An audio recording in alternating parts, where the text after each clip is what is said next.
नंदुरबार शहरात एक संतापजनक प्रकार समोर आला आहे। शहरात वाहतुकीला शिस्त लागावी आणि अपघात टाळावेत यासाठी जनतेच्या कररूपी पैशातून लाखो रुपये खर्च करून ट्रॅफिक सिग्नल बसवण्यात आले। पण दुर्दैव असं की हे सिग्नल आज शोपीस बनून उभे आहेत।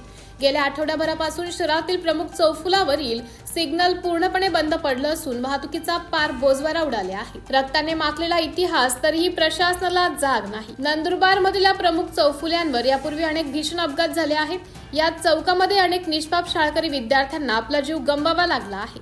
कित्येक कुटुंबांचे चिमुकले दिवे या रस्त्यावर विझले आहेत। त्या भीषण अपघातांच्या तीव्र आठवणी आणि नागरिकांचा आक्रोश लक्षात घेऊनच हे सिग्नल बसवण्यात आले होते। मात्र आज ते सिग्नल बंदावस्थेत पडून असल्याने नंदुरबारकरांच्या मनात पुन्हा एकदा त्या जुन्या भीषण अपघातांची भीती निर्माण झाली आहे। सिग्नल तर बंद आहेतच, पण तिथली वाहतूक नियंत्रणाची व्यवस्थाही पूर्णपणे राम भरोसे आहे।